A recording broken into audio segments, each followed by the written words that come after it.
Hi, welcome to Life Expressions. I'm your host, Chari Hinede Elon. This podcast is about discovering our personal growth, our journey to success, and having meaningful conversations with my guests. And today, my guest is no less than the co-founder of Vision to Reality Foundation, Winnie Su.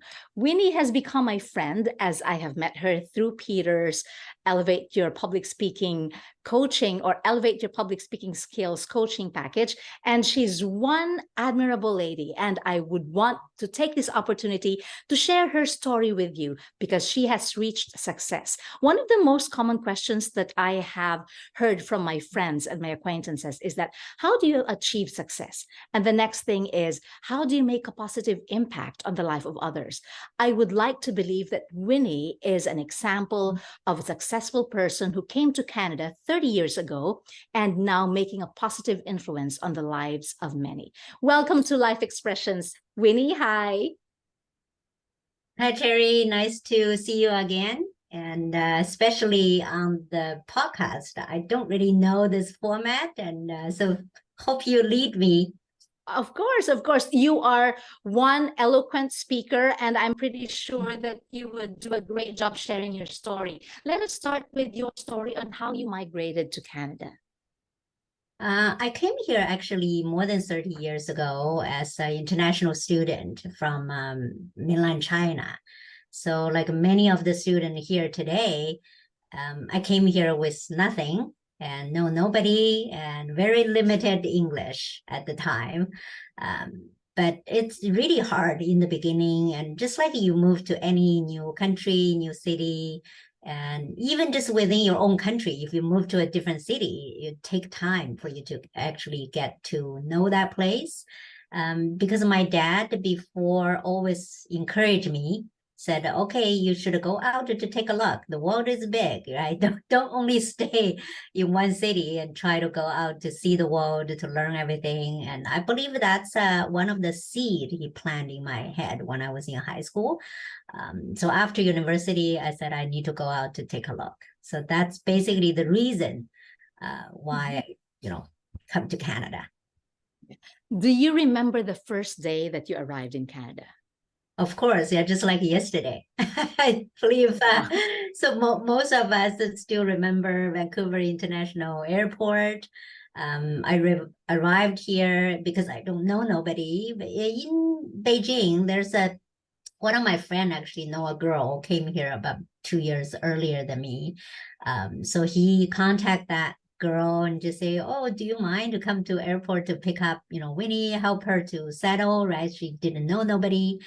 So luckily that girl eventually showed up after I waited in the airport for 2 hours. And she ran into the airport holding a sign, put my name there, and she said, oh, I'm so sorry, I have to work in a restaurant and I only have finished my lunch shift before I can come to pick you up.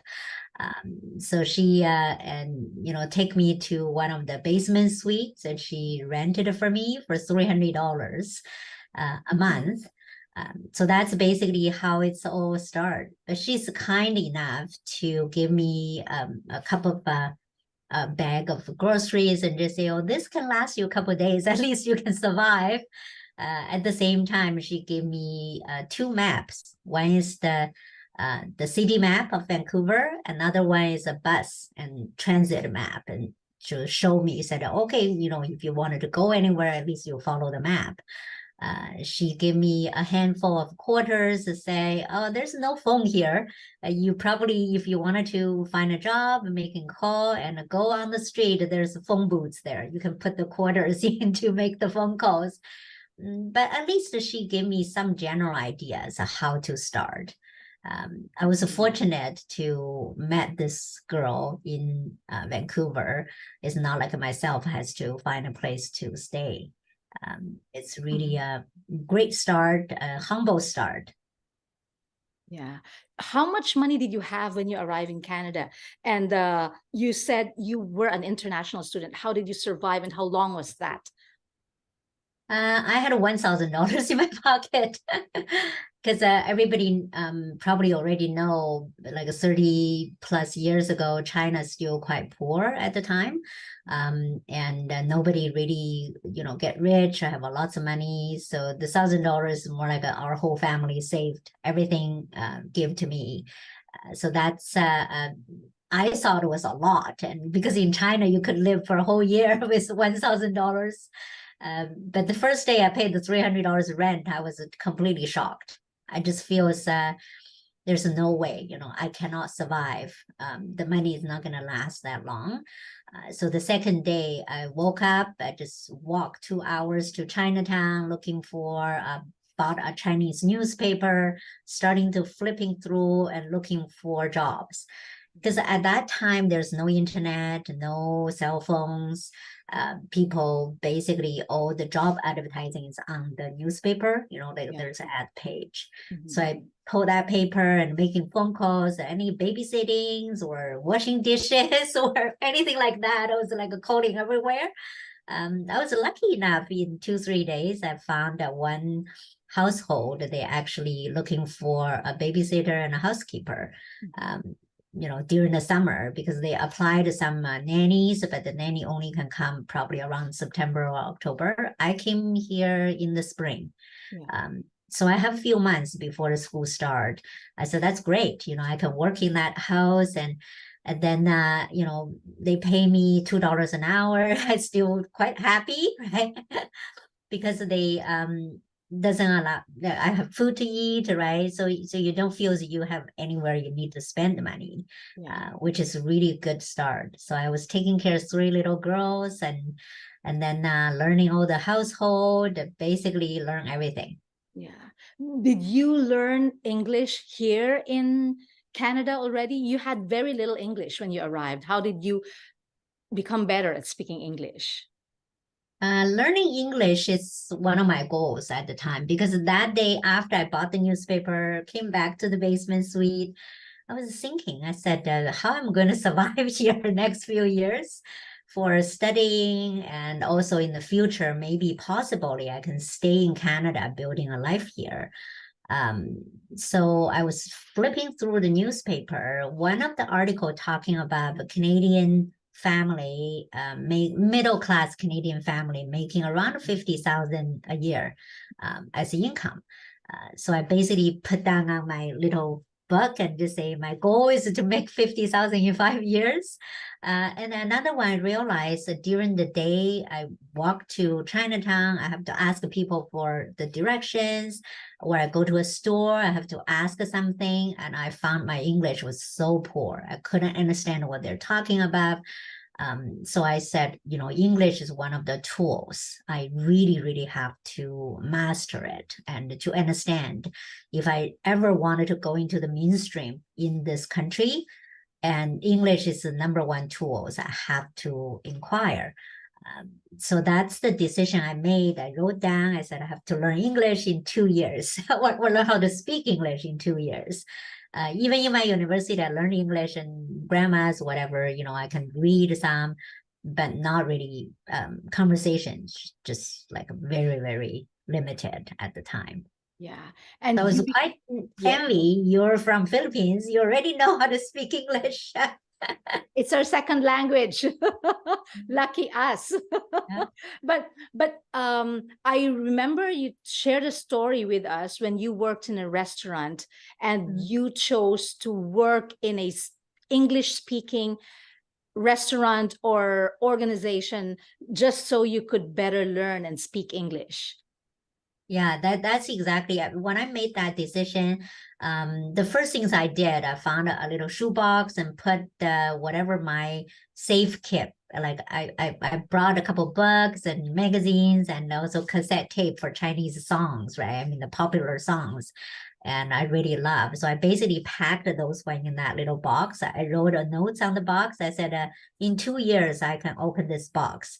So basically, I wanted to cut off everything, like make me feel. So I have to read Chinese. I have to listen to Chinese.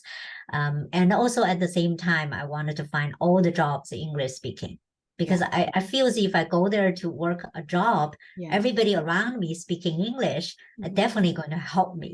If everybody else speaking Chinese, I will never learn English.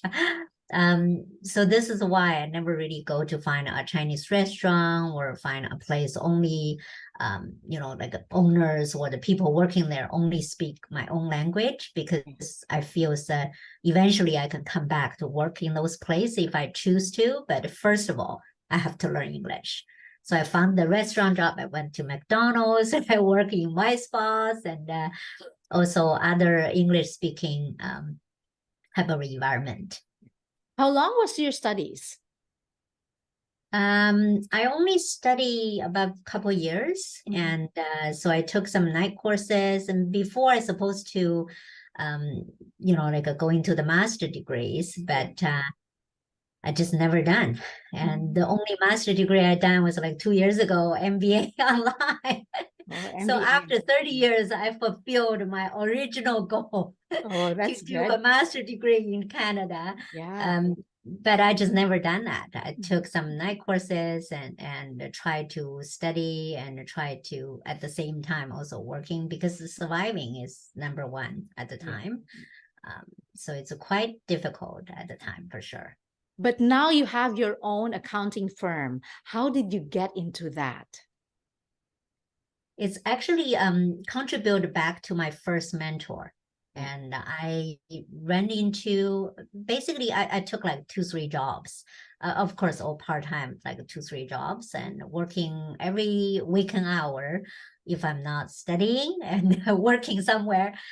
So there's a job I got in a warehouse helping packing orders. So it's a Caucasian couple. They own a law firm in downtown Vancouver, but at the same time, on the side, they open a importing clothing company. So they import some shirts and pants from other country, and then to Canada, they do wholesaling. So they have a salesperson sold the shirt or clothes. They come back order to say, okay, 10 dozen red small, 5 dozen, yellow, medium size and stuff like that on the order. So almost every either weekend or evenings, and they give to me, and I go to their warehouse to try to find the box with all red. Okay, I pull them out and take whatever the dozen, and so make sure those order for each store is ready for them to ship to the store or take to the store. So that's basically my job. I was doing that for a few hours each week, and this owner, Chris and Susan, they really take a liking of me. And they said, I didn't realize you can work so hard. You're climbing on the big boxes, you're moving those 30, 40 pounds of boxes, because they all stack together in a small warehouse. I have to physically moving it.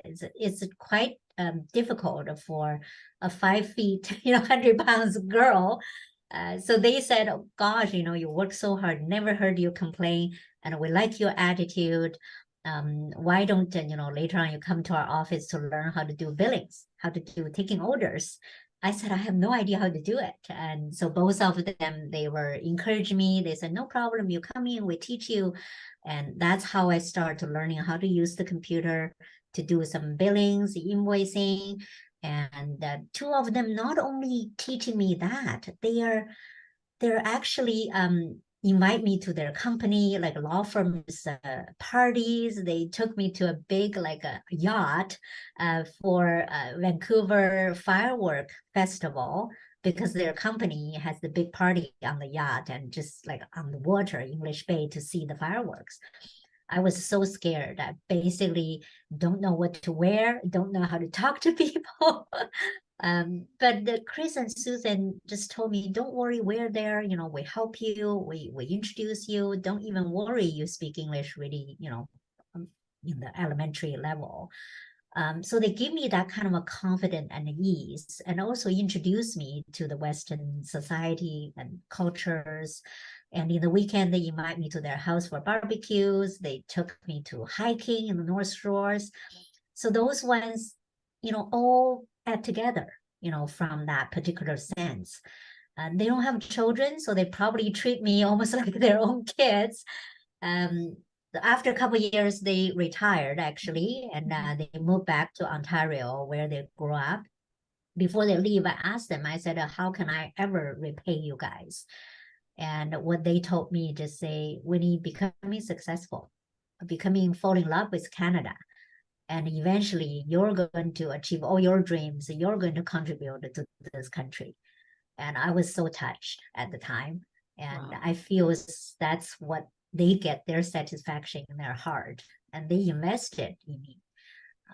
So this is also one of the reasons why today I started this Vision to Reality Foundation to offer all the free services to the newcomers. They wanted to start a business because I truly wanted to pay back. I feel as there's many people helped me in the beginning.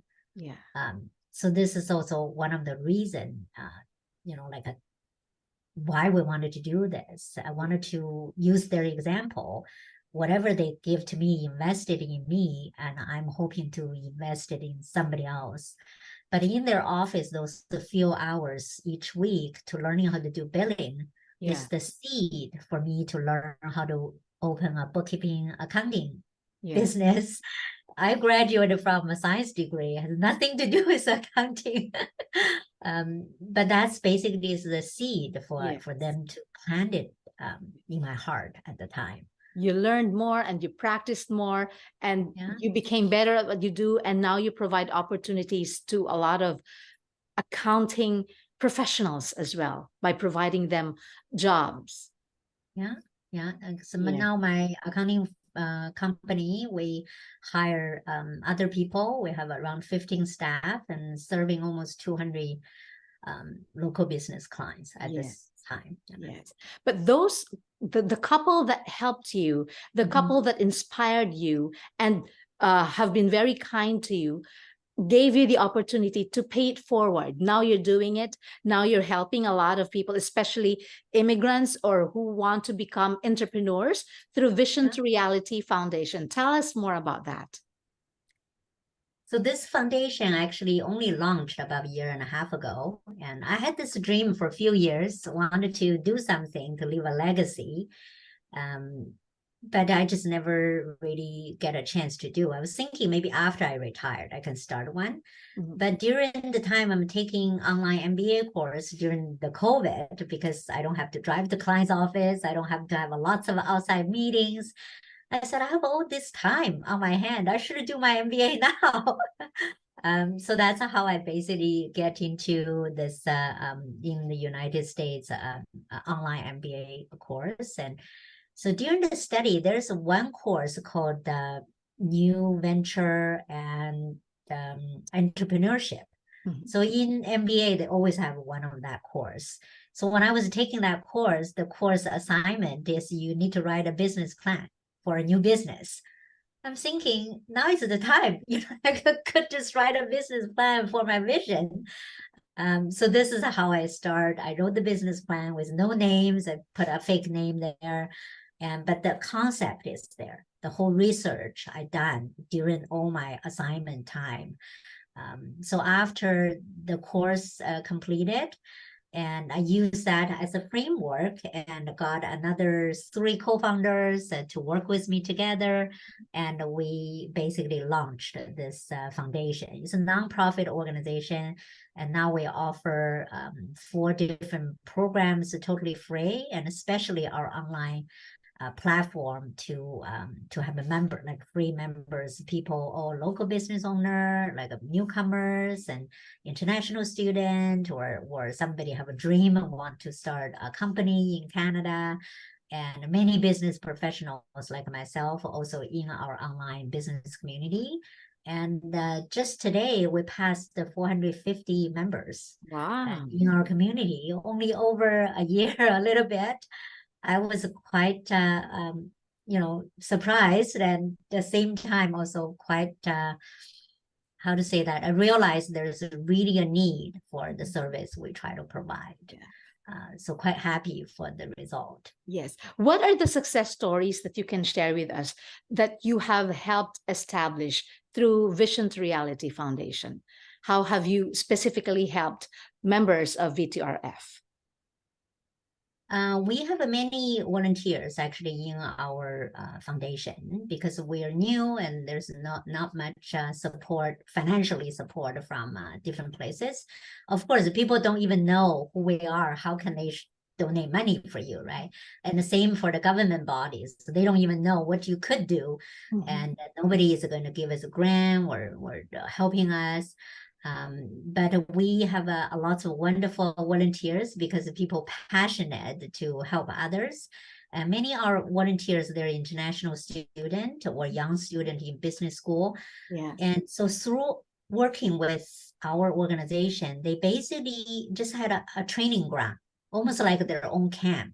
Yeah. Because number one, we don't have people to, in different position to work. So all our leaders, we basically just say, hey, this is the concept. This is the direction we wanted to go. You're young, you're a marketing student, you're a project management student, or if you have a communication, sales experience, come on, just come here, help us develop it. Help us, moving forward. Help us develop a program, like a online program, or help us develop a mentorship program. So all of those actually is those volunteer, each of them, they put in their research time, their team, and all they work together, almost like they do a startup company. That's great. Within our organization. So I see them change in a year.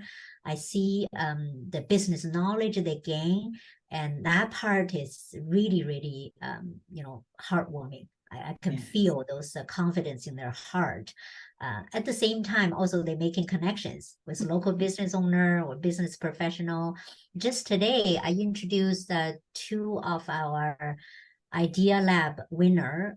In this past May, we hosted our first called Idea Lab contest in Vision to Reality Foundation. We have 5 judges and they go through the competition, people doing the presentation online like this. Yeah. And after they pitch their business ideas, and then we poke holes, asking questions, and eventually they have all the scorecard of different judge, and we come out the 3 winners. Yes. So these 3 winners win a little bit of money from us, but that's not most important. So today I just introduced 2 of the winners to a venture capital company. And they're basically incubators. They can help those new ideas. Yes. So they're quite excited to make that connection with those kind of company. And we also introduce other funding places for them, and they can get loans or maybe get some investment in the beginning. And those, I think, is the value we actually offer to those people. And of course, we have each month, we have a 1-hour workshop online, totally free, and another 1 hour called storytelling. So similar like the podcast like this. And so we host one local business owner or some business professionals. They just share their story. They said how I started. I moved to this country 10 years ago, 5 years ago. Now, I own my company, and doesn't matter you're blue collar or white collar. And we have all kinds of business owners in our community. That's and wonderful. so in that way, they can share all their different kind of challenges, stories, which is really, really interesting. For myself, I love to host that kind of events. Yes. Winnie, for you, what are if there are 2 or 3 values that are very important for you to live by to be successful in life, what are those? I think number one, because I have 2 life models, and I basically wrote in the blogs and putting my posts in different places. The number one is no regret in your life, and try to live a life with no regret, which is difficult because we all have regret. But it's the things is that for me, the translation for this no regret is more like if you wanted to do something, do it. Don't try to find excuses. Say, oh, I have to wait until this time before I can do that. And if you really, really want to do something, you just do it, right? If you did wrong to somebody, you just go there to say, I'm sorry, right? I mean, if you really wanted to visiting certain places, and you try to save the money and go there, and before anything happened to you, if you wanted to have a family and have a family, right? And don't thinking, oh, I have to get my house paid before I can have a baby, or I have to get my whatever finished before I can get married. I mean, so just whatever you in your heart design, and try to live a life without regret to moving forward. So that's basically my personal model. Since I was like a teenager, I had this idea, always thinking this way and live this way. Yeah. So make me happy. And the number two is I love to have my life have a purpose, like mean something. So basically, how that able to achieve that particular goal is to positively impact the people come to my life path. Because in our whole life, we probably only meet around 1,000 people. Like in our phone, if you check your contact list, you probably have a few hundred there. And how many of them you actually had a close relationship? I mean, not many, right? We maybe have one time we meet somebody, maybe had one coffee with somebody. But even like that, the 1,000 people or the 100 people in your phone contact is by faith. You met them. Because there's billions of people in the world. You only can meet these few hundred or 1,000. Why don't treat them nice? Why don't leave a positive impact for those people when they walk away from you? Even they only have 2 months to know you, they move somewhere else, or maybe you have 5 years of friendship, and then your life going to different directions. Doesn't really matter, but it is the time you are with that person. You said something, you did something, or you shared something, and then that person remember you as a positive force. So that's what I feel is make me happy. Yeah. So this is every single day, even treat my clients or my staff or my friend or my family. I constantly using this as one of the, how to say, measurement for my own, Yeah. not for anybody else, just for myself. So this is more like the two things I use for my own model. Yeah. And the number three is many public speaking I've done for newcomers. I just say use the bus analogy. That's the Us. analogy I use so many times. I just say your life, you come to a bus depot and you have to get on a bus to go somewhere. And the bus, they go to west, east, south, north, right? Southwest, southeast, everywhere. But you choose one bus to get on, and you chose the bus to come to Canada. So basically, you already on this bus heading north, true north to Canada. So when you get on this bus, don't think about, oh, what if I get on that bus, go to the east? What if I get on that bus, go to Australia, go to the south, right? What if I get that bus, get to the west, go to US? Like don't even need to think about it because you wanted to enjoy the journey. You want to enjoy all the sceneries this bus offered to you because your body already here, your mind already here, right?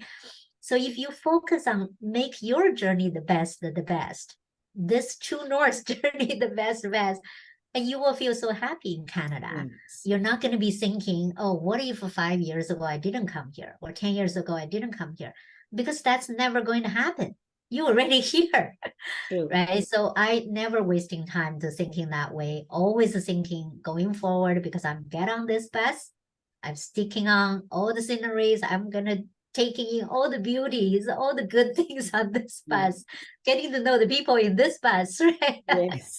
Agreed. So that's basically, if you're asking me, I think it's three things keep me my core, I can Yeah. say. It's my That's own core. wonderful. Yes. And I think our listeners would appreciate those three and live by them as well if they would want to achieve the level of success that you have.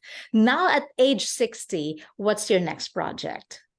Even if we've already talked about the vision to Yeah. reality, but perhaps Yeah. there's something more in store. Yeah, there's so many more things I wanted to do for the third act. You can say your life, the first act, the first 30, second 30, your second act. Now it's the third act in a play, in a life play. Yes. And this third act, I truly wanted to develop this foundation to leave a legacy because I feel that this foundation can impact the people around the world, because we're 100% online foundation. So anybody in any country, any corner, if they have internet, they can join.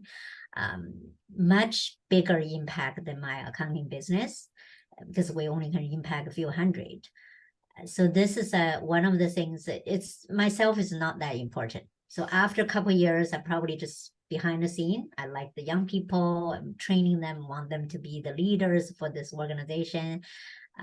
So, and also I wanted to write a book. I'm just writing a few stories about my life. Eventually I'm going to publish in a book and do some public speakings to share more positive, like a environment or positive message to different people. Of course, on my bucket list, I have many places in the world I love to travel, because travel and reading, I can say, is two of my top habit or personal love, like a recreation things. I can read all the time. I can travel all over the world. So I was quite lucky. My husband and I, and also my son, we all love travel. So we had been many places, but still the world is still quite big for us. Still many places that we haven't been on my bucket list. That I don't think I can be everywhere, even until the last day of my life. But still, I'm going to try, right? For sure. And you have a very beautiful story to share. And I foresee your book to become a bestseller. Thank you. Yes. For the young people and immigrants who aspire to succeed in Canada, what message would you like to share with them? I can say, if I'm thinking myself is in my 20s, come to a new country. And now the whole economic environment, the society, I mean, the cities, everything is changed. So don't need to follow what I did 30 years ago, because that's not the same as today. Yes. And today, I just, since I started this foundation, I just realized, gosh, in Canada, there's like so many organizations, so many government bodies. They offer support, help, free services, free courses, free trainings. And I couldn't even believe how many is there, because I know nothing when I came to Canada at the time.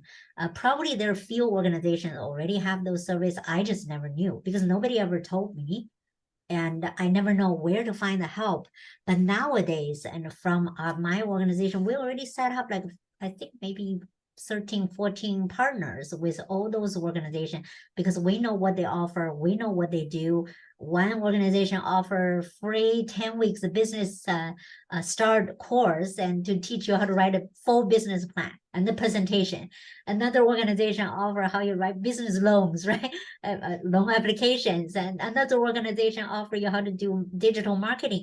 And I'm just thinking, how come there's so many free services from government? And so anybody immigrate to Canada, you will have the resource with completely overwhelming you. And you just need to find the right one fits your need. And then you get those help, get those mentorship, get to know the local people. I truly believe that you guys, if you come here today and you're going to start, from 10th floor. I was in the 0th floor before. So you should pay less price compared with the people came a long time ago. And I feel so there's so many opportunities today. If anybody wanted to move to Canada, especially Canada is so welcome, immigrate, welcome all the people move here to contribute to this country. Yeah. So learning from other cultures, learning from everybody else, it's one of the things I believe will make you, stay here much happier, and also find your place earlier. Yes. Yeah. Thank you. Thank you for that. Very wise advice. Just open your eyes and take the opportunities that you can get, right? Winnie, before we end, I would like to give this opportunity to you to let everybody know, how can they become a member of Vision to Reality? How can they find V2RF? If they just log online, just www.v2rf.org, they can click that button says join, our community. And V2RF is a V and then number 2, that 2, and Yes. R it's Roger, and F it's Frank. So Vision to Reality Foundation. It's quite easy to find, Yes. v2if.org. So, Yes. so Perfect. everybody can find them. Yeah. And or they can contact you. They can download For sure. your podcast and then Yes. just contact Cherry. Just say, can I, contact Winnie directly? I'm Yes. welcome everybody contact me directly, Yes. on LinkedIn or other social media.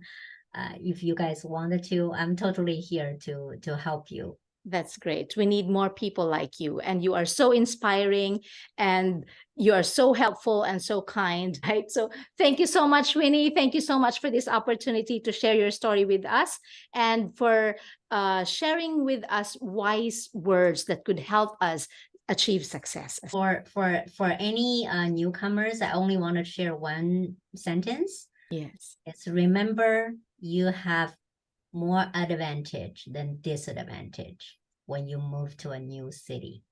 So bring all your advantage here. True. Be confident. Yes. Thank you. Be confident. Thank you so much. I'm your host, Chari Hinari Elon, and with my guest is Winnie. So till next time.